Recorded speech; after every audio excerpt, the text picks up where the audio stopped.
ጤና ይስጥልን ተከበራችሁ የሬዲዮ ቤተሰቦችና አድማጮች ዕለቱን ዜናዎች እናሰማችኋለን። ዜናው የምናሰማችሁን ሀብታሙ አስፋና ታምሩግናን ባለንበት ሰዓት አቆጣጠር የዛሬ መጋቢት 14 ቀን 2018 ዓ.ም ዜናዎችን ከማሰማታችን በፊት አርዕስተ ዜናውን እናስቀድማለን።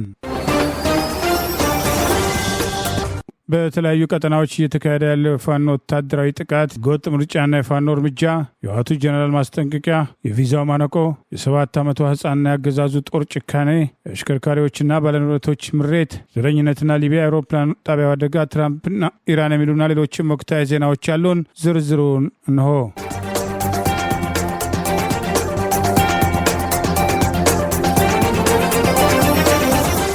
በተንታ ወረዳ በተደረገ ተጋድሎ የጠላትን ምሽግ በመደረማመስ ድል መቀዳጀቱን የአማራ ፋኖ ብሔራዊ ንቅናቄ ምኒልክ ዕዝ አስታወቀ። በምርጫ ስም ተጨማሪ የአማራ ህዝብን ለማስጨፍጨፍ በተንቀሳቀሱ ላይ ጥቃት ሰንዝሮ ከ14 በላይ አገዛዙ ካድሬዎች መደምሰሳቸው ተገለጸ።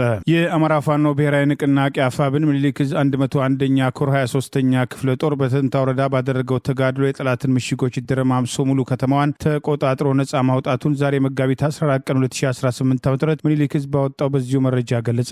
ትላንት ለዛሬ መጋቢት 14 ቀን 2018 አጥቢያ ሌሊት የተጀመረው ተጋድሎ እስከ ዛሬ እኩለ ቀን ድረስ የዘለቀ ሲሆን በዚህም ፋኖ ስልታዊ የጦር ቴክኒኮችን በመጠቀም ከተማዋን ጨምሮ የጠላት ካምፖችን በቁጥጥር ስር አድርጎ ድል መቀዳጀቱን ገልጿል። በከተማዋ የነበረው ትልቁ የጠላት ወታደራዊ ካምፕ ፋኖ የተሰበረ ሲሆን በዚህም በካምፑ ዙሪያ ላይ ሆኖ ከቡድን መሳሪያ ጀምሮ አጥምዶ ሲዋጋ ከነበረው የጠላት ኃይል መካከል አንድ ሻለቃ ኃይል ሙሉ ለሙሉ መደምሰሱንም አስታውቋል። በአካባቢው የነበረው ያገዛዙ ኃይል ከወደ ፋኖ የተሰነዘረበትን ድገተኛ ጥቃት መቋቋም ባለመቻሉ ከጊምባና ከማሻ ተጨማሪ ኃይል ለማሰባሰብ የተፍጨረጨረ ቢሆንም በከባድ መሳሪያ የታገዘ ለሁለተኛ ዙር ማጥቃት ያደረገው የጠላት ኃይል የአማራ ፋኖ ብሔራዊ ንቅናቄ ምኒልክ ዕዝ 104ኛ ኮር 23ኛ ክፍለ ጦር አባላት በወሰዱት የጸረ ማጥቃት እርምጃ በጠላት ላይ ከባድ ሰብአዊና ቁሳዊ ኪሳራ ማድረሳቸውንም ገልጿል። የፋኖ አባላቱ ለህዝብ ደህንነት ቅድሚያ በመስጠትና ንጹሐን እንዳይጎዱ በማሰብ የማረኩትን መሳሪያና ሌሎች የጠላት ንብረቶችን ይዘው አካባቢውን ለቀው ወደ ቀጠናቸው መመለሳቸውን ከፋኖ በተሰነዘረበት ማጥቃት ከባድ ጉዳት ያስተናገደው የጠላት ኃይል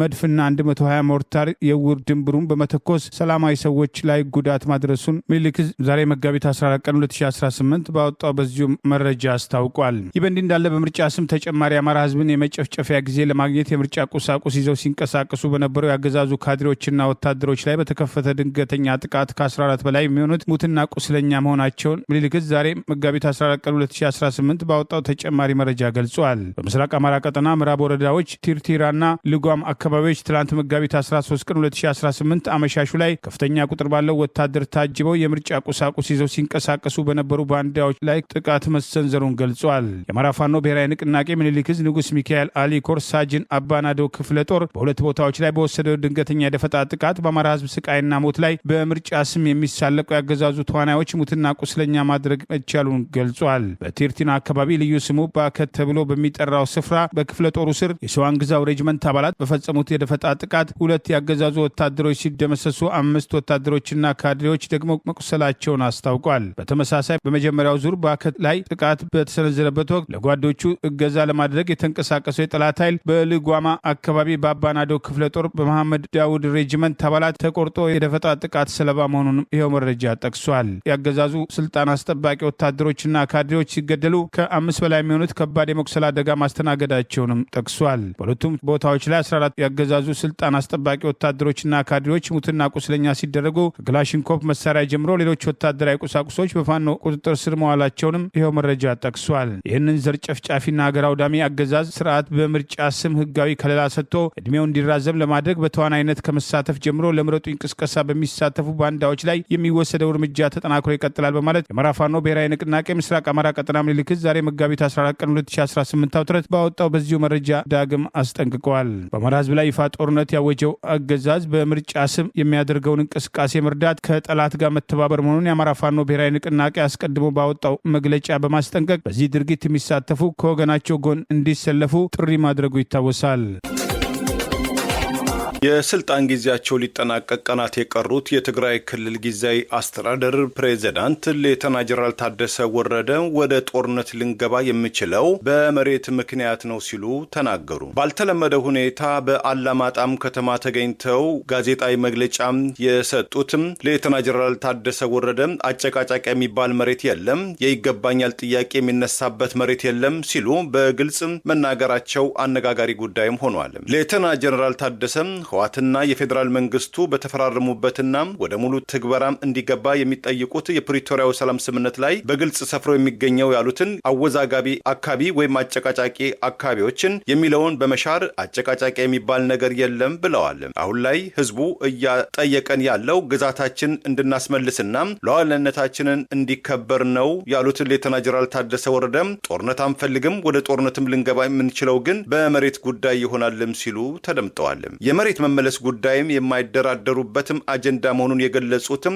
ሌተና ጀነራል ታደሰም ወደ ጦርነት የሚገቡ ከሆነ ብቸኛው ምክንያታቸው ሉዓላዊነታችንን ለማስከበርና ተፈናቃዮችን መመለስ ባለመቻሉ ብቻ መሆኑን ይታወቅልን ሲሉ የተደመጡ ሲሆን ቀጣዩ የቤት ስራችንም ትግራይን ከጦርነት በፊትም ወደ ነበረችበትም መመለስ ነው ሲሉም ተደምጠዋል። ሌተና ታደሰ ወረደ በማከልም ለሰላም ስምምነቱ ተገዢ ለመሆን ከፍተኛ ትዕግስትም እያሳያን ነው ሲሉ የገለጹ ሲሆን ክልሉ በበጀትና ደሞዝ ተከልክሎ ልማት ተቋርጦበትም ትልቅ ዋጋም እየከፈለ ይገኛል። ይህንን መስዋዕትነት ሌላኛው የስምምነቱ ፈራሚ የፌዴራል መንግስቱ ሊረዳው ይገባልም ሲሉም ተደምጠዋል።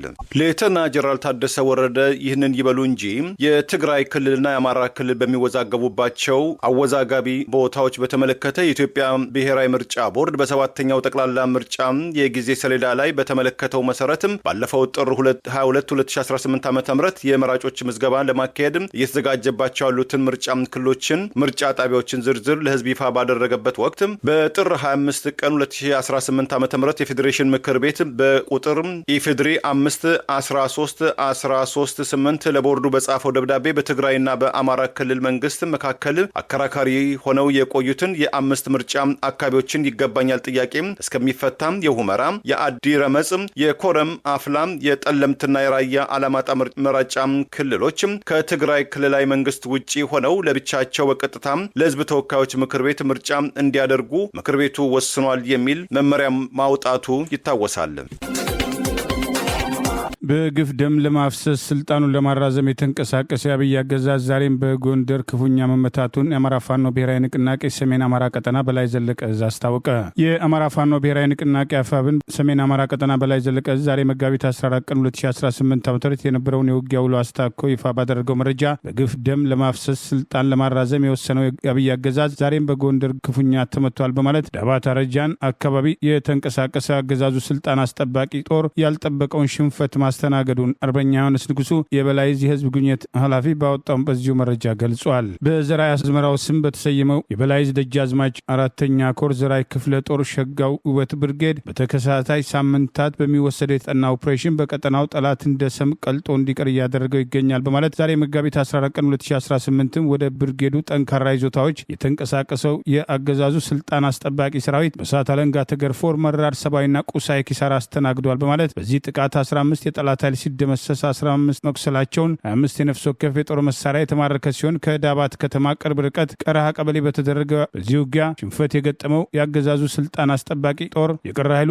ፈርጥጦ ወደ ዳባት ከተማ መሸሹን ይኸው መረጃ አስታውቋል። ይህ በእንዲህ እንዳለ የአማራ ፋኖ ብሔራዊ ንቅናቄ ምኒልክ ዕዝ 106ኛ ኮር 34ኛ ክፍለ ጦር ዛሬ መጋቢት 14 ቀን 2018 ከጋሽና ወደ አስቻይ አቅጣጫ ለጥቃት የተንቀሳቀሰው የአገዛዙ ስልጣን አስጠባቂ ሰራዊት ያላሰበውን ጥቃት ማስተናገዱን የአማራ ፋኖ ብሔራዊ ንቅናቄ ምስራቅ አማራ ቀጠና ምኒልክ ዕዝ ዛሬ መጋቢት 14 ቀን 2018 ባወጣው በዚሁ መረጃ ገልጿል። ዛሬ በተካሄደው በዚያው ውጊያ አንድ ማረጉ ያልታወቀ ያገዛዙ ወታደራዊ አመራርን ጨምሮ 29 የጠላት ኃይል የተደመሰሰ ሲሆን ቀሪዎቹ ከ31 በላይ ያገዛዙ ስልጣን አስጠባቂ ወታደሮች መቁሰላቸውን ጥምር ጦር እያሉ የሚያሞካሹት ወታደር ሰራዊታቸው ጥምር አስክሬን ተደርጓል በማለት የነበረውን ወታደራዊ እርምጃ አስታኮ ባወጣው በዚሁ መረጃ ገልጿል። በዚሁ ውጊያ እያፈሱ ለጦርነት የሚማግዱት የድሃ ልጅ እንጂ የአብይም ሆነ የዝናሽ ወይም የብርሃኑ ጁላ ልጆች ለጦርነት አልተሰለፉም ያለው የአማራ ፋኖ ብሔራዊ ንቅናቄ ምኒልክ ዕዝ የጠላት ኃይል ገሚሱን አስከሬን ሳያነሳ ጭምር ቁስለኛውን ጥሮ የቀረ ኃይሉ እግሬ አውጭኝ ብሎ ለመፈርጠጥ መገደዱንም ይኸው መረጃ ጠቅሷል። ዛሬ መጋቢት 14 ቀን 2018 ዓ.ም ከቀኑ 10 ሰዓት የተጀመረው አውደ ውጊያ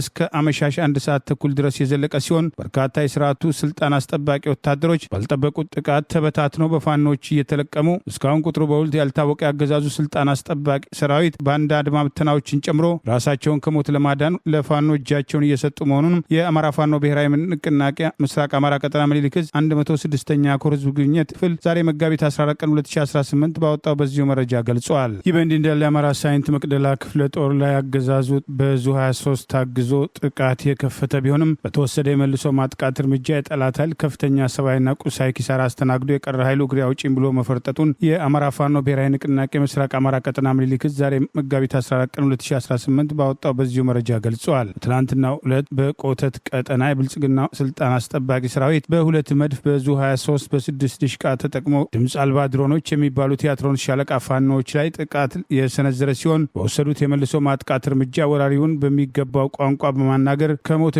ከመቁሰል የተረፈው የጠላት ኃይል እግሬ አውጭኝ ብሎ ለመፈርጠጥ መገደዱን ይኸው መረጃ ጠቅሷል። ጠላት ጥቃት የመሰንዘር እቅዱ ከሽፎ ከ12 በላይ ጠላት ኃይል ሲደመሰስ ከ21 በላይ በቆሰሉበት በዚህ ወታደራዊ እርምጃ 2 የፋኖ አባላት ለአማራ ህዝብ በክብር የተሰዉ ሲሆን 2 ተጨማሪ አባላት ቀላል የመቁሰል አደጋ ማስተናገዳቸውን ተጋድሏቸው በታሪክ ጭምር ተጽፎ የሚዘከር መሆኑን ይኸው መረጃ ጠቅሷል።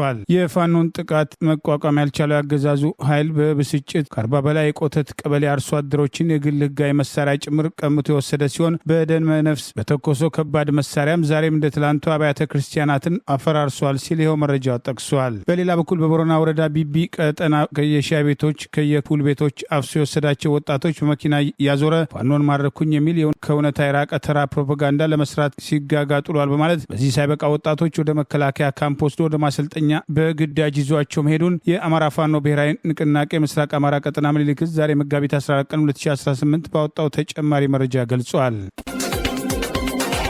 የአሜሪካ አስተዳደር ለኢትዮጵያን ጨምሮ የአሜሪካ ቪዛ አመልካቾች እስከ $15,000 የሚደርሰውን ማስያዣ መርሃ ግብርን ከመጋቢት 24 ሊጀምር መሆኑን አስታወቀ። በአዲሱ ሙከራ መርሃ ግብር መሰረት ከመጋቢት 24 2018 ዓ.ም ጀምሮ ለአሜሪካ የንግድና የቱሪስት ቪዛ የሚያመለክቱ ኢትዮጵያን እስከ $15,000 የአሜሪካን ዶላር የሚደርስ የገንዘብ ማስያዣ እንዲያቀርቡ እንደሚጠየቁ በአዲስ አበባ የሚገኘው የአሜሪካ ኤምባሲም ዛሬ ባወጣው መግለጫ አስታውቋል። ለቢ1 ለቢ2 ቪዛ ብቁ የሆኑ አመልካቾች ቪዛውን ከመሰጠቱ በፊት እስከ $15,000 የአሜሪካን ዶላር የሚደርስ ማስያዣ እንዲያቀርቡ ይጠየቃሉ ያለው ኤምባሲው ክፍያውም እንደ ዋስትና የሚያገለግል መሆኑን ገልጿል።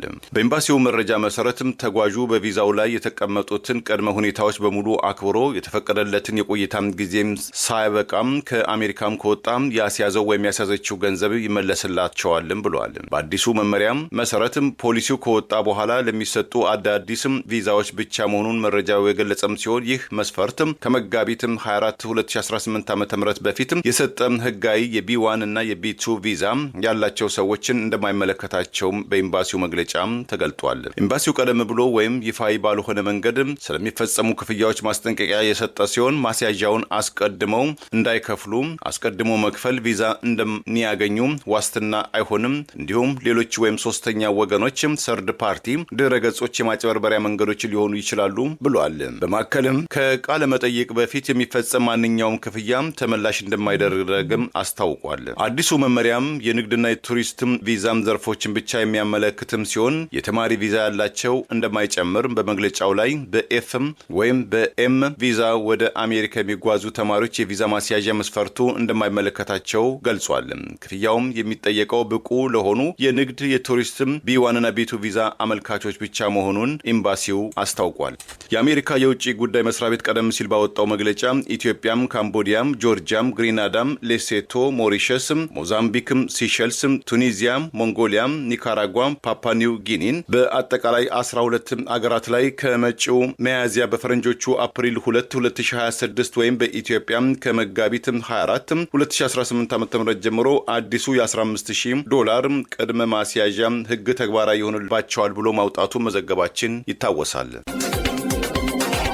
በአገዛዙ ስልጣን አስጠባቂ ወታደሮች ታፍና የተወሰደችው የ7 ዓመት ታዳጊ በግፍ ተገላ አስከሬኗ ባውሬ ተበልቶ ተገኘ። የወለጋ አይሻ ሰይድ የግፍ ግድያ በሰሜን ወሎ ዞን ላስታ ወረዳ ላይ ተደግሟል ሲል የአማራ ፋኖ ብሔራዊ ንቅናቄ ምኒልክ ዕዝ አስታውቋል። በሰሜን ወሎ ዞን ላስታ ወረዳ ከላሊበላ ኤርፖርት 10 ኪሎ ሜትር ርቀት ላይ በምትገኘው 07 ቀበሌ አርፋ ቀበሌ ላይ አብይ አገዛዝ ስልጣን አስጠባቂ ጦር ሰሜን ምስራቅ ዕዝ 65ኛና 61ኛ ክፍለ ጦር ተብለው በተሰየሙ የሰራዊት አባላት ህፃን ሀብታም እያያው የምትባል የ7 ዓመት ልጅ መጋቢት 4 ቀን 2018 ዓ.ም ታፍና የተወሰደች ሲሆን አድራሻዋ ጠፍቶ መቆየቱና ቤተሰቦቿ ላሊበላ ከተማና ላሊበላ ኤርፖርት ሽምሻ በመሄድ ልጃቸው እንዲሰጧቸው ላገዛዙ ወታደሮች ተደጋጋሚ ጥያቄ ያቀረቡ ቢሆንም በቂ ምላሽ በማጣታቸው አትቅረቡ የሚል ማስፈራሪያና ዛቻ የደረሳቸው ቢሆንም ህፃኗን ደፍሮ መጨረሻ ላይ ገድለው ጥለዋት ይሆናል የሚል መረጃ መሰራጨቱ ታውቋል። የአካባቢው ማህበረሰብ ለቤተሰቦቿ ጉዳዩን ሳይተው የእኛም ጉዳይ ነው በማለት ላስታ በሚገኙ ሰንሰለታማ ተራራዎችና ጫካዎች እንደ ህዝብ ፍለጋ በመሰማራት ከ10 ቀናቶች ፍለጋ በኋላ ዛሬ መጋቢት 14 ቀን 2018 ዓ.ም በተለምዶ ጠዳ ተብሎ ከሚጠራ ጫካ ላይ በግፍ ተገድላ በመጣሏ ምክንያት በጅብና በአሞራ ተበልታ ቁርጥራጭ የሰውነት ክፍሎቿ ሊገኙ መቻላቸውን ይኸው መረጃ አስታውቋል። መደመር ለአማራ መቀነስ ሲሆን አንድነት ሲባል በተናጠል የአማራ የመግደያ ሰርተፍኬት መሆኑን ከተረዳን ውለን አድረናል ያለው የአማራ ፋኖ ብሔራዊ ንቅናቄ ምስራቅ አማራ ቀጠና ምኒልክ ዕዝ ባወጣው በዚሁ መረጃ ይህ የሚያሳየው አማራን እንደ ህዝብ ሙሉ ለሙሉ ለማጥፋት በማኒፌስቶው አዘጋጅቶ እንደተነሳ እንጂ የታጠቀውን ኃይል ለመዋጋት አለመሆኑን የ7 ዓመት ህፃን ልጅ በመግደል አሳይቷል ሲል የግፍ እርምጃውን በማውገዝ የአማራ ፋኖ ብሔራዊ ንቅናቄ አፋብን ምስራቅ አማራ ቀጠና ምኒልክ ዕዝ ሚዲያና ኮሙኒኬሽን መምሪያ ዛሬ መጋቢት 14 ቀን 2018 ባወጣው በዚሁ መረጃ ገልጿል። ይህ በእንዲህ እንዳለ በአማራ ህዝብ ላይ እየተፈጸመ ያለውን ግፍ የተቃውሞ 4 የአድማ ብተና አባላቶች 1 ብሬንና 3 ክላሽ በመያዝ ፋኖን መቀላቀላቸውን ምኒልክ ዕዝ ዛሬ ባወጣው ተጨማሪ መረጃ ገልጿል። ከብልጽግና አገዛዝ ጋር በመወገን ህዝባችን ላይ ዘር ማጥፋት አንፈጽምም በቃን ያሉ እነዚህ የአድማ ብተና አባላቶች 1 ብሬንና 3 ክላሽ በመያዝ ወደ አማራ ፋኖ ብሔራዊ ንቅናቄ ምኒልክ ዕዝ 106ኛ ኮር መቀላቀላቸውን የኮሩ አመራሮችም አቀባበል እንዳደረጉላቸው በፎቶግራፍ አስደግፎ ባወጣው በዚሁ መረጃ ጠቅሷል። የ106ኛ ኮር ሰብሳቢ አርበኛ ሻለቃ ሀብቴ አባቡ በአቀባበል ፕሮግራሙ ላይ ተገኝቶ እንኳን ወደ ህዝባችሁና ወገናችሁ ፋኖ በደህና መጣችሁ የሚል ንግግር ያደረገ ሲሆን የፋኖን የህልውና ትግል የተቀላቀሉ የአድማ ብተና አባላቶች የአማራን ህዝብ የህልውና አደጋ ለመቀልበስ መተናል ሲሉ መናገራቸውም ተጠቅሷል። በአድማ ብተና ውስጥ ሙሉ ሰራዊት ወደ ፋኖ መቀላቀል እንደሚፈልግ ጠቅሰው የአማራ ፋኖ አንድ ድርጅት የሆነ አማራ ፋኖ ብሔራዊ ንቅናቄ ከተመሰረተ በኋላ ጠቅላላ ሰራዊቱ ወደ ፋኖ መቀላቀል ይፈልጋል ሲሉ መልእክታቸውን ማስተላለፋቸውን ምኒልክ ዕዝ ዛሬ መጋቢት 14 ቀን 2018 ባወጣው በዚሁ ተጨማሪ መረጃ ገልጸዋል። በሌላ ዜና በዚሁ ቀጠና ምኒልክ ዕዝ ንጉስ ሚካኤል አሊ ኮር ስር የሚገኘው ዋሲል ክፍለ ጦር ከ6 ወራት በላይ ያሰለጠናቸው የ6ኛ ዙር የፋኖ ሰልጣኞችን በደማቅ ስነስርዓት ማስመረቁ ተገልጿል። በዚህ ምርቃት ስነስርዓት ላይ የጃማ ቀጠና ሀገር ሽማግሌዎች፣ የሃይማኖት አባቶችን ጨምሮ የክፍለ ጦርና የሬጅመንት አመራሮች የተገኙ ሲሆን የሃይማኖት አባቶችና የሀገር ሽማግሌዎቹ አካባቢውን ሰላምና ደህንነት የሚያስከብርና የአማራን ህልውና የሚታደግ እንዲሁም ፍትህ ርትዕ የሚያሰፍን ብቁና ንቁ ፋኖ ኃይል መገንባቱ እንዳስደሰታቸው ምስክርነታቸውን መስጠታቸውን ይኸው መረጃ ጠቅሷል። በተለይም የመስጂድ ኢማም የሆኑት ትላልቅ የሃይማኖት አባቶች ዋሲል ክፍለ ጦር የአማራን ህልውና ለመታደግ ወጣቱን ኃይል በማሰልጠንና በማደራጀት እየሰራ ያለውን ስራ ድንቀው ይህ ተከታታይ የማሰልጠንና የማብቃት ሂደት ተጠናክሮ መቀጠል እንዳለበት በመጥቀስ ለሰራዊቱ ያላቸውን ድጋፍና አጋርነት በተጠናከረ መልኩ መግለጻቸውንም ይኸው መረጃ ጠቅሷል። የአማራ ፋኖ ብሔራዊ ንቅናቄ ምስራቅ አማራ ቀጠና ምኒልክ ዕዝ ከውጊያ ጎን ለጎን ያልተቋረጠ የስልጠና መርሃ ግብር በማካሄድ የጠላትን ቅስም የሚሰብሩ ብቁና ጀግና ጠንካራ ኃይል የመገንባት ስራው ተጠናክሮ እንደሚቀጥልም አስታውቋል። በግዳይ ስም ካድሬዎች ተሽከርካሪን ከና አሽከርካሪው እያገቱ ለግዳይ ስራ ስምሪት በሚል በባንክ ዕዳ ተሽከርካሪ ገዝተው ራሳቸውና ቤተሰቦቻቸውን ለማስተዳደር የሚንቀሳቀሱ ችግር እንደገጠማቸውና ዛሬም ይህ ችግር አለመፈታቱን ሾፌሮች በቅሬታ አንስተዋል። ህይወታቸው ዛሬም አደጋ ላይ ወድቋል። አሽከርካሪዎች በማህበራዊ ገጻቸው ዛሬም አዲስ አበባን ጨምሮ በተለያዩ አካባቢዎች በግዳይ ስም አሽከርካሪዎች ከነ ተሽከርካሪው እየታገቱ የተለያዩ አገልግሎት እንዲሰጡ የሚደረግበትና ግልጽ ያልሆነ የግዳጅ መመሪያ እንዳማረራቸው በቅሬታ ገልጸዋል። ዛሬ መጋቢት 14 ቀን 2018 ዓ.ም ሙሉ ቀን ለናፍጣ የተሰለፉ ናፍጣ ቀድተው ሊወጡ ሲሉ በፓትሮል መጥተው መንጃ ፍቃድ በመጠየቅ ምን አጥፍተን ነው ብለው ሲጠይቁ ግዳጅ ነው አሉን። የምን ግዳጅ ስንል ኮየ ፈጬ የሚሰራ መንገድ አለ፣ እዛ ነው ግዳጁ መሽቷል ስንላቸው ወረዳ ግቢ አድራችሁ ጠዋት ነው የምትሰሩት ብለው አሳደሩን በማለት ከአዲስ አበባ ዛሬ የነበረው ሁኔታ አስታኮ ቅሬታቸውን በማህበራዊ ገጻቸው አስታውቀዋል። የባንክ ዕዳ የመክፈል ቤተሰብ የማስተዳደር ኃላፊነት ያለበትን ግብር የሚከፍሉ የማይከፍልን ተሽከርካሪ ያለምንም ክፍያ ነዳጅ በግዴታ በሀገሪቱ ዋና ከተማ ስራን ማሰራት ከዚህ በላይ ምን ህገወጥነት አለ በማለት ፌዴራል ፖሊስ እየሰማ ነው የሚል ቅሬታቸውን አቅርበዋል። ኮየ ፈጬ የሚሰራ መንገድ ካለ በጀት ወጥቶለት ነው የግለሰብን ንብረት 80 ሺህ ብር በገባ ጎማ በጠፋ ነዳጅ በግዴታ ለማሰራት መነሳት ህግ ጥሰት ብቻ ሳይሆን የማደየት እርምጃ ነው በማለት ድርጊቱን ተቃውመዋል። ከዚህ ቀደም በተመሳሳይ ከአዲስ አበባ ውጭም በተለያዩ ክልሎች አገዛዙ በየቦታው የሚያነሳቸውን ጦርነቶች ጨምሮ ካድሬዎች ለግዳጅ በሚል በተደጋጋሚ አሽከርካሪዎች ከነ ተሽከርካሪው የታገቱ ነጻ አገልግሎት እንዲሰጡ እየተደረገ ዜጎች የባንክ ዕዳቸውን መክፈል እያቃታቸው መምጣቱ በምሬት ሲገለጽ የቆየ ሲሆን ግዳጅ ሀገር በጦርነት ከውጭ ኃይሎች ጋር በሚፈጠር ግጭት በተፈጥሮ አደጋ ምክንያት ከመንግስት አቅም በላይ ሲሆን የሚተገበር እንጂ ኮየ ፈጬ ግዳጅ የሚይዝ ለየትኛው ጦርነት ነው? መንገድ ለመስራት ግዳጅ ብሎ መያዝ ወንጀል ነው በማለት የአዲስ አበባ ፖሊስ ጉዳዩ እንዴት ያህል ሲሉ አሽከርካሪዎች በማህበራዊ ገጻቸው ቅሬታቸውን አቅርበዋል። የዜጎችን ሰርቶ የመብላት ሀብት የማፍራት መብትን እየደፈጠጡ እነ ኮየ ፈጬ እንዴት የአንድን የንግድ ተሽከርካሪ የሚል ፈቃድ ይዞ የሚገብር ባለ ንብረትን በነጻ ለማሰራት ከመነሳት በላይ ምን መብት ጥሰት አለ? በሀገሪቱ ዋና መዲና ይህ የሆነ ሌላ ቦታ ምን ሊሆን እንደሚችል ማሰብ አይከብድም በማለት በቅሬታቸውን አሰምተዋል። ይህ በእንዲህ እንዳለ በሾፌሮች ላይ እየተወሰደ ያለው ግድያ ለመቆሙን ተከትሎ በማህበራዊ ገጽ ግድያ መቼ ነው የሚቆሙ ማለት አሽከርካሪዎች ቅሬታቸውን ዛሬም ማሰማት ቀጥለዋል። ትላንት መጋቢት 13 ቀን 2018 ዓ.ም በኦሮሚያ ክልል ከወለንጭቲ መተሃራ መካከል ባለው መንገድ በጉዞ ላይ የነበሩ ሾፌሮችና ረዳቶች ላይ የታጠቁ ዘራፊ ወንበዴዎች ተኩስ ከፍተው ሾፌሩና ረዳቱን ህይወታቸው ሲያልፍ ሌሎች አሽከርካሪና ረዳቶችን አፍነው መውሰዳቸውን ገልጸዋል። ባለፈው ሳምንት ብቻ 5 ሾፌሮችና ረዳቶች በሁለት የተለያዩ የአገሪቱ ክልሎች በግፍ ተገድለዋል ያለው የሾፌሮች ማህበራዊ ገጽ አሽከርካሪዎች ውድ ህይወታቸውን አጥተዋል። 2 በኦሮሚያ ክልል፣ 3 በአማራ ክልል ህይወታቸው ያለፈ መሆኑን የጠቀሰው የአሽከርካሪዎች የማህበራዊ ገጽ በአሽከርካሪው ላይ እየተፈጸመ ያለው ግድያና እገታ በዚህ ልኩ ተስፋፍቶና ትኩረት አጥቶ እንዲገኝ የሆነበት አንዱ ምክንያት በዘርፉ ያለው አሽከርካሪ ለሙያ አጋሩ በደልና ሞት የሰጠው ግምት አናሳ በመሆኑ መብቱን ለማስከበር የሚያደርገው ጥረት ባለመኖሩ ነው በማለት ወቀሳ አቅርበዋል። በአንድ ሳምንት ብቻ 3 ረዳቶች፣ 2 አሽከርካሪዎች በድምሩ 5 የትራንስፖርት ዘርፍ አገልጋዮች በስራ ላይ ባሉበት በግፍ የተገደሉበት ሁኔታ እጅግ የሚያሳዝን ተግባር መሆኑን ጠቅሰው ጉዳዩ አሳዛኝ የሚያደርገው ሞታችን እንደ ሞት ተቆጥሮ በሚዲያ አለመነገሩ፣ ፍትህ ላጡ ፍትህ ለመስጠት አለመጣሩ፣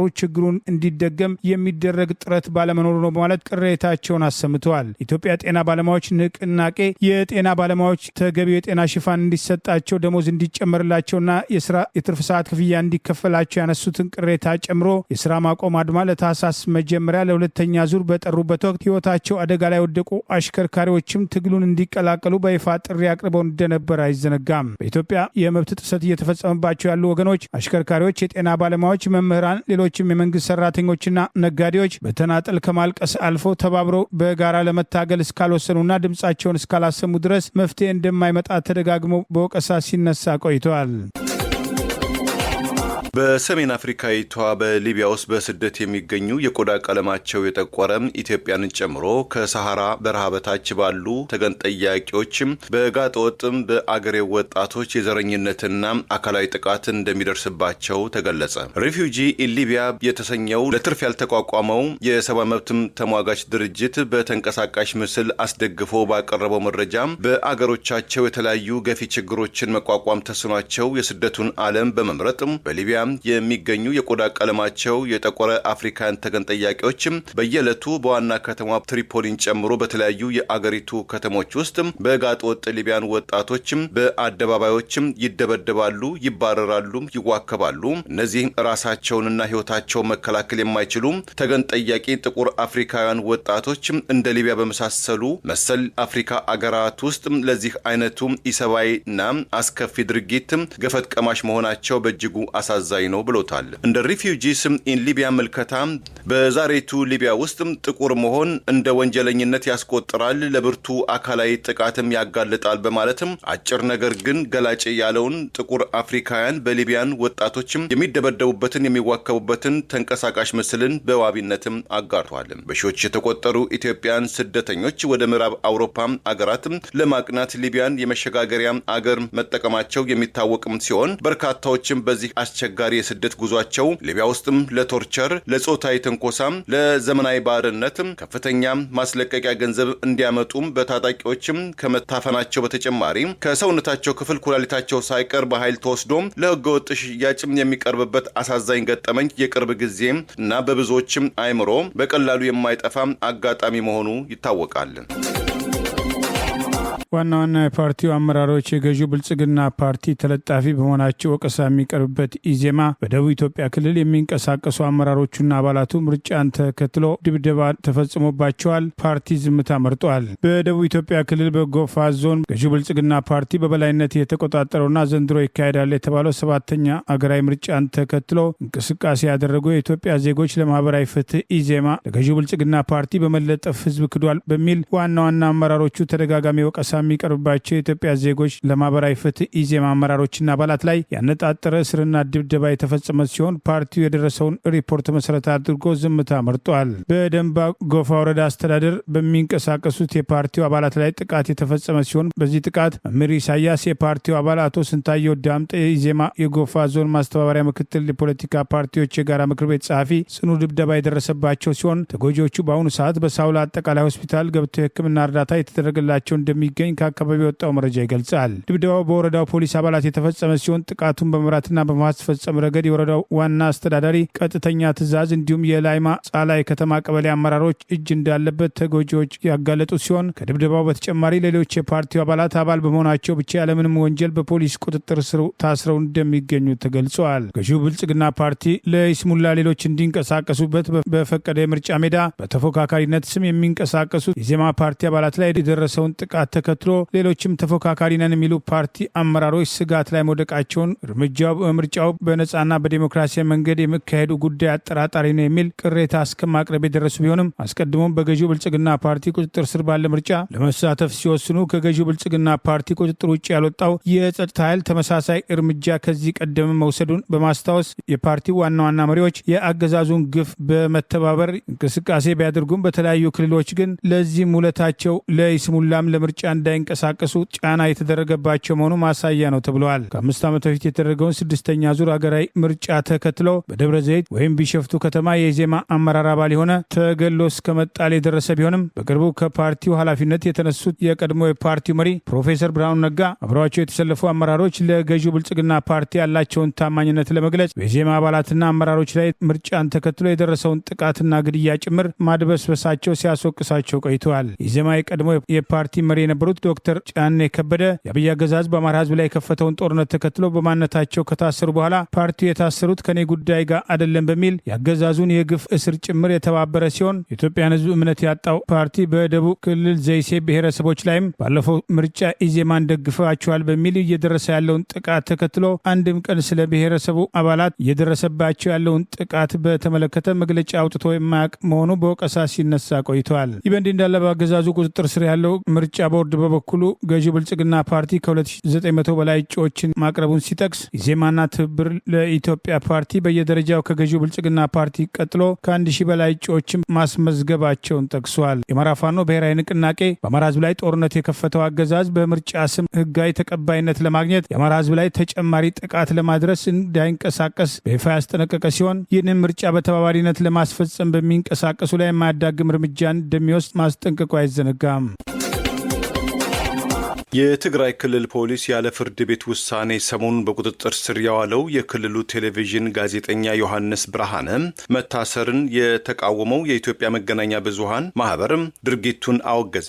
ጋዜጠኛውን በአስቸኳይ እንዲፈታም ከእስራቱ ጀርባ ያሉ ባለስልጣናትም ለፍርድ እንዲቀርቡ ሲል አስታወቀ። ከዛሬ 6 ቀን በፊት ባለፈው መጋቢት ወይም በፈረንጆቹ ማርች 18 2026 በመቀለ ከተማ ውስጥ መርከብ ሆቴል አካባቢ ታርጋ ቁጥር በሌለው መኪና ታፍኖ በግምት ከቀኑ 11 ሰዓት አካባቢ የተወሰደው ጋዜጠኛ ዮሐንስም መታሰሩን በተመለከተ የክልሉ የመገናኛ ብዙሃን ባለስልጣን አረጋግጧል። ጋዜጠኛውን በፖሊስ ቁጥጥር ስር እንደሚገኝም ገልጿል። ላለፉት 6 ቀናት ምንም አይነትም የክስ ፋይል ሳይቀርብበት በመቀሌ አይደር ክፍለ ከተማ በሚገኝ ፍርድ ቤትም ዛሬ የቀረበው ጋዜጠኛ ብርሃንን በተመለከተ ፖሊስ ጋዜጠኛው በማህበራዊ ትስስር ገጹ አማካኝነት ህዝቡን ያሸብራል፣ ሐሰተኛ መረጃዎችንም ያቀርባል የሚል ክስ አቅርቦበት ለተጨማሪ ምርመራ 10 ቀናት እንዲሰጠው ፍርድ ቤቱን ጠይቋል። የኢትዮጵያ መገናኛ ብዙሃን የሙያ ማህበር በበኩሉ ባወጣው መግለጫ ጋዜጠኛ ብርሃኔም ያለ ፍርድ ቤት ማዘዣ መታሰሩ ህገወጥ መሆኑን ጠቅሶም ጋዜጠኛው በአስቸኳይ እንዲፈታም ከዚህ የህገወጥ እስራት ጀርባ እጃቸው ያለው ባለስልጣናትም ለፍርድ እንዲቀርቡ በክልሉ በጋዜጠኞች ላይ የሚካሄደውን ጸረ ነጻ ፕሬስ እንቅስቃሴን በአስቸኳይ እንዲቆም ለክልሉ ጊዜያዊ አስተዳደር ማህበሩ ጥሪ አቅርቧል። ጋዜጠኛ ዮሐንስ ብርሃነ ልምድ ካላቸው የክልሉ ጋዜጠኞች መካከል ተጠቃሽ መሆኑንና በክልሉ መገናኛ ብዙሃን ኤጀንሲ ውስጥ የዳይሬክተርነትም ስልጣን እንዳለውም ታውቋል። መቀመጫውን በአሜሪካው ኒውዮርክ ግዛት ያደረገው ለጋዜጠኞች መብት የሚቆረቆረው ኮሚቴ ፎር ፕሮቴክሽን ኦፍ ጆርናሊስት ወይም በእንግሊዝኛው ምህጻረ ቃል ሲፒጄ በቅርቡ ባወጣው ሪፖርት ድህረ የፕሪቶሪያው የሰላም ስምምነትን ተከትሎ በርካታ ጋዜጠኞች በትግራይ ክልል ውስጥ ይታሰራሉ፣ ይደበደባሉ፣ ቀያቸውን ለቀው ይሰደዳሉ፣ ለዛቻም ይዳረጋሉ። ከዚህ አኳያ በርካታ ጋዜጠኞችም ስራቸውን ያቆማሉ አሊያም ለደህንነታቸው በመስጋት በራሳቸው ላይ ሳንሱርድ ያደርጋሉ። ከዚህም በተጨማሪ ክልሉን ለቀው ይሰደዳሉ በማለት በጋዜጠኛ ተሻገር ሽፈራው፣ ጋዜጠኛ መሐሪ ሰለሞንና በጋዜጠኛ መሐሪ ከአሳይ ላይ የደረሰውን እስራትና ድብደባም ወከባም ሲፒጄ በምሳሌነትም አጣቅሷል። በጂንካ ለሃይማኖታዊ ስርዓት የተንቀሳቀሱት ራሳቸውን ነብይ ያሉት ፓስተሮች በከፍተኛ ወታደራዊ አጀብ መንቀሳቀሳቸውና ወታደራዊ ልብስ ለብሰው መታየታቸውም ቅሬታ አስነስቷል። እነዚህ በሃይማኖት ሽፋን የሚንቀሳቀሱ ግለሰቦች አገዛዙ በሰላማዊ ሰዎች ላይ ጭፍጨፋ ሲፈጽም የጦርነት አጀንዳውን በመደገፍ የሚያደርጉትን እንቅስቃሴ ተከትሎ በሕግ የሚጠይቃቸው እንደሌለና ሰራዊቱ ሰላማዊ ሰዎች ላይ በመተኮስ ክብሩን ያጣ ለፓስተሮቹ የግል አገልጋይ መስሎ መንቀሳቀሱ የሚያስገርም አለመሆኑን በወቀሳ ተነስቷል። በጂንካ ወንጌላውያን አማኝ የሆኑት ሁለት ፓስተሮች ያዘጋጁት ትልቅ መንፈሳዊ ፕሮግራምን በከፍተኛ ወታደራዊ አጀብና ወታደራዊ ልብስ ጭምር ለብሰው መታየታቸው ቅሬታ ያስነሳ ሲሆን በአንድ በኩል የመንግስት የጸጥታ መዋቅር ለግል ዝና መጠቀሚያ ሆኗል የሚል አስተያየት እየተሰጠ ቢሆንም በጂንካ ከተማ በተካሄደው የሃይማኖት መድረክ ላይ ሁለቱ ፓስተሮች ያሳዩት እንቅስቃሴ ለአገዛዙ የግፍ እርምጃ በተለያዩ ጊዜያት የሚሰጡትን ድጋፍ ተከትሎ በሕግ የሚጠይቃቸው የለም። ሰራዊቱ ለባለስልጣናትና እነሱን ለመሰሉ የግል ጠባቂ መሆኑ አያስገርምም። በሰላማዊ ህዝብ ላይ የሚተኩስ የአገር ዳር ድንበር የሚጠብቅ ሳይሆን የአብይ አገዛዝ ስልጣን ለማስቀጠል ሲል ንጹሐንን እየጨፈጨፈ ያለው ሰራዊት ይህንን ቢያደርግ አይገርምም የሚሉ አስተያየቶችና ወቀሳዎች ተከትለዋል። ሐሰተኛ ነቢያቱ በተደጋጋሚ አብይ አህመድ በህዝብ ላይ የከፈተውን ጦርነት ተከትሎ ጠላቶችን ታሸንፋለህ ግፋ ብለው ከሚል የአደባባይ ቅስቀሳ በተጨማሪ ዘንዶ ወደቀ እያሉ ንጹሐን ላይ የሚፈጸም የድሮን ጭፍጨፋን ወደ ጎን በማድረግ ከሃይማኖታዊ ተግባር ውጭ ሃይማኖቱን ለፖለቲካ አጀንዳቸው ማስፈጸሚያ በማድረግ ለአብይ አህመድ ሲጠነቁሉ የሚውሉና የብልጽግና አገዛዝ እንደ ልባቸው እንዲፈነጩ የፈቀደላቸው በመሆኑ አንዳንድ የስርዓቱ ደጋፊ ነን የሚሉ ግለሰቦች ጭምር የመንግስት የጸጥታ መዋቅር እንዴት ለእንዲህ አይነት ተግባር ይውላል በሚል በህግ ይጠየቁ የሚሉ አስተያየቶች ሲሰጡ ተስተውለዋል። ሰሜን ላይ ዘንዶ እየተመታ ነው በማለት በአማራ ህዝብ ላይ የተከፈተውን ጦርነት ጨምሮ አገዛዙ እየወሰዳቸው ያሉ ጭፍጨፋዎችን ሲያሞግሱ የሚውሉ እነዚህ በሃይማኖት ሽፋን የተደበቁ ግለሰቦች በሰራዊት መታጀብና የሚያደርጉት ግርግር በአገዛዙ ባለስልጣናት በጎ ፈቃድ የሚፈጸም በመሆኑ ማንም ሊጠይቃቸው እንደማይችል አንዳንዶች ቅሬታቸውን አስተዋል። እውነት ለመናገር በገበሬው ጓዳ ዘልቀው ህጻናትን ከሚደፍሩና ከሚጨፈጭፉ እንደዚህ ፓስተር ቢያጅቡ ይሻላል በማለት የህግ ባለሙያው ምስጋናው በለጠ በበኩሉ በሰራዊት የታጀቡት ፓስተሮችና ወታደራዊ ልብስ በመልበስ የታዩት እነዚሁ ግለሰቦች የፈጸሙትን ድርጊት በተመለከተ አስተያየቱን ሰጥቷል። ወታደር በገዛ ወገኑ ላይ የተኮሰለት ብሔራዊነቱን ረስቷል። ከዚያ በኋላ ያለው የቁልቁለት ጉዞ ሁሉ አይመለከተንም በማለት የሀገርና ህዝብን ዳር ድንበር የመጠበቅ ሰላምና መረጋጋት የማስከበር ሳይሆን የአብይ አገዛዝን ስልጣን ለማስቀጠል እየተንቀሳቀሰ ያለው አገዛዝ የሚፈጽማቸውን ጭፍጨፋዎች መሰረት በማድረግ እንዲህ ያለው ድርጊት ፓስተሮችን እስከ ማጀብ የደረሰበት ድርጊት የሚጠበቅና የማያስገርም መሆኑን በግልጽ አስተያየቱ አስፍረዋል። ከዚህ ቀደም በተመሳሳይ እንደዚሁ ራሱን ነቢይ ብሎ የሚጠራው ሌላው ፓስተር በከፍተኛ ወታደራዊ አጀብ በዋሳ ከተማ የተደረገለትን አቀባበልና እንቅስቃሴ ተከትሎ ተመሳሳይ ወቀሳዎች ይቀርቡ የነበረ ቢሆንም የትኛውም የመንግስት ባለስልጣን ድርጊቱን አውግዞ ህጋዊ እርምጃ ሲወስድ አለመታየቱ ይህም ተመሳሳይ መሆኑን ይልቁኑ እነዚሁ ያገዛዙን ፍላጎት በሃይማኖት ሽፋን የሚያንጸባርቁ ግለሰቦች በሃይማኖቱ ስም እንዲዘርፉና የፈለጋቸውን እንዲሰሩ ሁኔታዎች ተመቻችቶላቸዋል የሚሉ ወቀሳዎችም ተከትለው ቀርበዋል። በትላንትናው ምሽት በአሜሪካ ኒውዮርክ ግዛት ላጋርዲያ አውሮፕላን ማረፊያ ከካናዳ ሞንትሪያል የተነሳ የንብረትነቱ የኤር ካናዳ ኤክስፕረስ የሆነ አውሮፕላን ከአደጋ መከላከያ መኪና ጋር በመጋጨት የሁለቱም አብራሪዎች ህይወት ወዲያውኑ ማለፉም ተረጋገጠ። አውሮፕላኑ ማረፊያውን በለቀቀበት ወቅት ለሌላም አደጋ ምላሽ ለመስጠትም ከፍተኛ ፍጥነት ይጓዝ ከነበረ የፖርት ኦቶሪቲ ፖሊስ መምሪያ የእሳት አደጋ መከላከያ ተሽከርካሪ ጋር የተጋጨ ሲሆን በዚሁ አስከፊ አደጋ ሁለት የፖሊስ መኮንኖች ከባድ የአጥንት ስብራት ጉዳት የደረሰባቸው እንደሆነና አንዲትም የበረራ አስተናጋጅ ደግሞ ከአውሮፕላኑ የፊት ክፍል ወደ ውጪም ተወርውራ በህይወት መትረፏም በበርካታዎች ዘንድ እጅግ አስገራሚም አስብሏል። በወቅቱ በቦምባርዲየም CRJ 900 በተሰኘው አውሮፕላን ውስጥ 72 መንገደኞችና 4 የበረራ ሰራተኞች የነበሩ ሲሆን አብዛኞቹ መንገደኞችም ከኒውዮርክ አካባቢ የመጡ የአይሁድ እምነት ተከታዮች መሆናቸውም ታውቋል። የአውሮፕላኑ የፊት ክፍል ሙሉ በሙሉ የፈራረሰ ሲሆን የአደጋ መከላከያ መኪናውም ተገልብጦና ተቀጥቅጦም ታይቷል።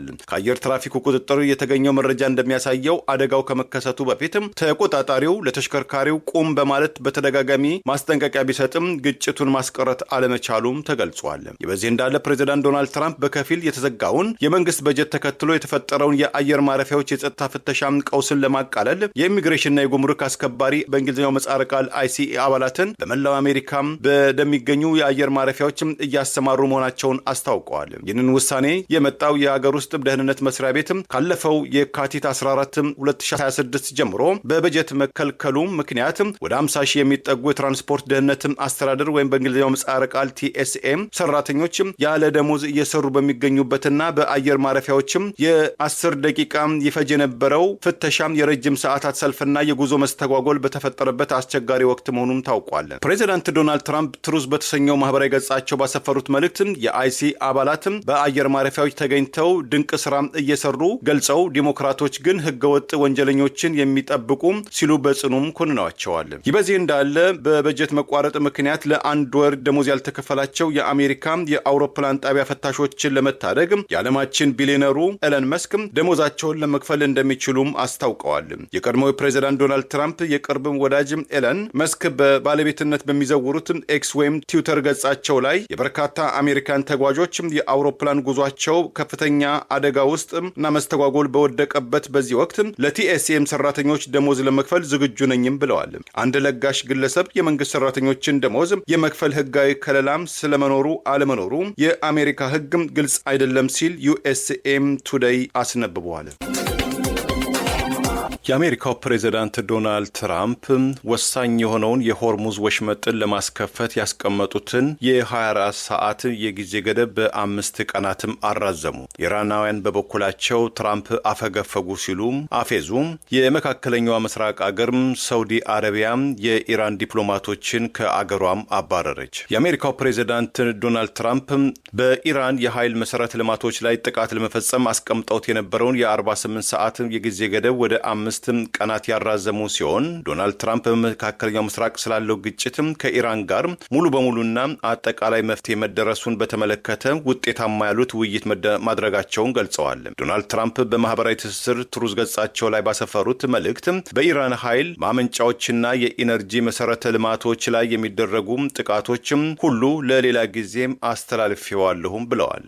ፕሬዚዳንት ትራምፕም ቴህራን የሆርሙዝ ወሽመጥን በ48 ሰዓታት ውስጥ ካልከፈተች የኃይል ማመንጫዎቿን ለማጥቃትም ዝተው የነበረ ቢሆንም አሁን ላይ ግን ለመጪዎቹ 5 ቀናትም እርምጃዎቹን ማዘግየታቸውን ገልጸዋል። ፕሬዚዳንት ትራምፕ ከኢራን ጋር ባለፉት 2 ቀናት ውስጥ በመካከለኛው ምስራቅም ስላለው አለመረጋጋት ሙሉና አጠቃላይ ግጭት መፍትሄ ላይ በጣም ጥሩና ውጤታማ ያሉት ንግግርን አድርገናልን ብለዋል። ዶናልድ ትራምፕ እንዳሉት ከኢራን ጋር በተደረገውና በዚህ ሳምንትም በሚቀጥለው ባሉትም ገንቢ እንደዚሁም ዝርዝር ውይይት መነሻ በማድረግ የአገራቸው ጦር ሰራዊት በኢራን የኃይል መሰረተ ልማቶች ላይ ጥቃትም እንዲፈጸም ማዘዛቸውን የገለጹ ሲሆን ይህ ጥቃትም ለ5 ቀናትም የሚያዘገየው እንደሆነናም ቀጣይ ውሳኔዎችንም እየተካሄደ ባለ ሁኔታ እንደሚመሰረትም አስታውቀዋል። በሌላ በኩል የኢራኑ የፋርሲ ዜና ወኪል በስም ያልጠቀሳቸው ምንጮችን ጠቅሶም ፕሬዚዳንት ትራምፕ ጋር ቀጥተኛ ሆነም ቀጥተኛ ያልሆነ ግንኙነት አልተደረገም ሲል ዘግቧል። የዜና ወኪሉ መረጃ የሰጡት ምንጩ አክለውም ኢላማዎችን በምዕራብ እስያ የሚያገኙ የኃይል ማመንጫዎችን ሊያካትት እንደሚችል ሲሰሙ ትራምፕም አፈገፈጉም ብለዋል። ዶናልድ ትራምፕም ቴህራን የሆርሙዝ ወሽመጥን በ48 ሰዓታት ውስጥ እንድትከፍትም አለበለዚያ ግን የኃይል ማመንጫዎችን እንደሚያወድሙ መዛታቸውን የገለጸው ዘገባው ዛሬ ያስቀመጡት የጊዜ ገደብ ከማብቃቱ በፊት ባለፉት 2 ቀናት ከኢራን ጋር በጣም ጥሩና ውጤታማ ያሉት ውይይት ማድረጋቸውን ጠቅሰው ጽፈዋል። ጨምሮም ጦራቸው በቴህራን የኃይል ማመንጫዎች ላይ ለቀጣዩ 5 ቀናት ምንም አይነትም ጥቃት እንዳይፈጽም ማዘዛቸውንም አክለዋል። በዚህ እንዳለ በተያዘው የመካከለኛው ምስራቅ ዜና የኢራን የሚሳይልና የሰው አልባ አውሮፕላን የድሮን ጥቃት ከሚደርስባቸው የመካከለኛው ምስራቅ አገራት መካከል አንዱ የሆነችው ሳውዲ አረቢያ በግዛቷ የሚገኙ የኢራን ኤምባሲ ወታደራዊ አታሼ ረዳታቸውና 3 የኤምባሲው ሰራተኞችን በቀጣዩ 24 ሰዓት የዲፕሎማሲ ጥበቃቸው ተነስቶ ሪያድን ለቀው እንዲወጡ በትላንትናው ዕለት የጊዜ ገደብም ሰጥታለች። አንድ የሺያት ሙስሊም ሰባኪና በኢራን የሳውዲ አረቢያ ኤምባሲ አባል በቴህራን ውስጥ እንደ ፈረንጆቹ አቆጣጠር በ2016 መገደላቸውን ተከትሎ በቴህራንና በሪያድ መካከል የዲፕሎማሲያዊ ግንኙነት እስካለፈው 3 ዓመታት ድረስም ተቋርጦ እንደነበረ አይዘነጋም። ለዛሬ ያሉን ዜናዎች እነዚህ ናቸው። ዜናውን ስታደምጡ ለቆያችሁ የህብር ሬዲዮ ቤተሰቦችና አድማጮች ምስጋናችን ድረሳችሁ። የህብር ሬዲዮ ኦፊሻል ዩቲዩብ ቻናላችንን ሰብስክራይብ ያላደረጋችሁ ሰብስክራይብ በማድረግ በተጨማሪም የደውል ምልክቱን በመጫን የህብር ሬዲዮ ቤተሰብ እንድትቀላቀሉ በአክብሮት እንጋብዛለን። እንደወትሮ ሁሉ የህብር ሬዲዮ ቤተሰቦች ፕሮግራሞቻችንን ላይክ በማድረግ ሼር በማድረግ አስተያየቶቻችሁን በመስጠት አብሮነታችሁን ልትገልጹ በአክብሮት እንጠይቃለን። በድጋሚ እናመሰግናለን። ጤና ይስጥልን። ቸር እንቆይ።